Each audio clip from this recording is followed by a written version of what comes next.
ಅನ್ಯಾಯ ಅಧರ್ಮವು ಭೂಮಿಯ ತುಂಬಿ ಭೂದೇವಿ ಕಣ್ಣೀರು ಸುರಿಸಿದಳು.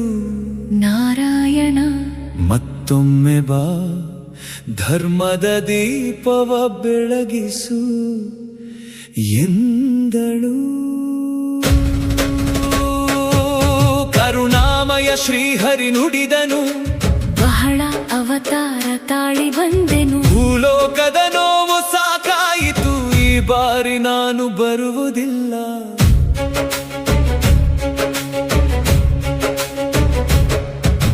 ದುಃಖದ ಭಾರವ ಹೊತ್ತುಕೊಂಡು ಭೂದೇವಿ ಕೈಲಾಸ ಸೇರಿದಳು. ಶಂಕರನ ಪಾದವ ಹಿಡಿದು ತನ್ನ ಅಳಲನ್ನು ಅರ್ಪಿಸಿದಳು. ಶಿವನು ಸ್ಮಿತದಿಂದ ನುಡಿದನು, ಕೊಲ್ಲಾಪುರ ಮಹಾಲಕ್ಷ್ಮಿಯ ಮಾತಿಗೆ ಶ್ರೀಹರಿ ಎಂದೂ ಇಲ್ಲವೆನ್ನನು, ಅವಳ ಪ್ರೀತಿಯೇ ಅವನ ಜೀವ. ಪ್ರೀತಿಯ ಮಹಾಲಕ್ಷ್ಮಿ ಬಂದು ಶ್ರೀಹರಿಯ ಮುಂದೆ ನಿಂತಳು. ಲೋಕದ ಧರ್ಮ ಉಳಿಯಬೇಕೆಂದರೆ ನೀನು ಅವತರಿಸಲೇಬೇಕು ಎಂದರು.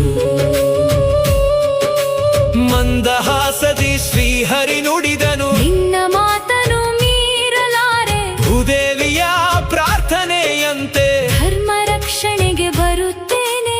ಶ್ರೀದಾನೇಶ್ವರ ಎಂಬ ನಾಮದಿ ಭೂಲೋಕದಲ್ಲಿ ಅವತರಿಸುವೆ. ಸಜ್ಜನರ ಪಾಲಿಗೆ ಆಶ್ರಯವಾಗಿ ಅಧರ್ಮವನ್ನು ಅಳಿಸುವೆ. ಆದರೆ ದೇವಿ ನೀನು ಬರಬೇಡ, ಭೂಲೋಕದಲ್ಲಿ ದುಷ್ಟರು ಹಲವರು ನಿನ್ನ ಮಹಿಮೆಯ ಅರಿಯದೆ ಅಪಮಾನ ಮಾಡುವರು.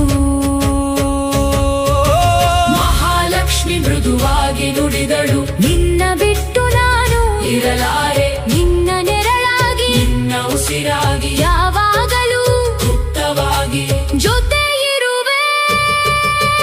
ಹೀಗೆ ಶ್ರೀದಾನೇಶ್ವರ ರೂಪದಿ ಕರುಣಾ ಸಾಗರನು ಅವತರಿಸಿದ ಮಹಾಲಕ್ಷ್ಮಿಯ ದಿವ್ಯ ಕೃಪೆಯಲ್ಲಿ ಭಕ್ತರ ಬದುಕು ಬೆಳಗಿಸಿದ.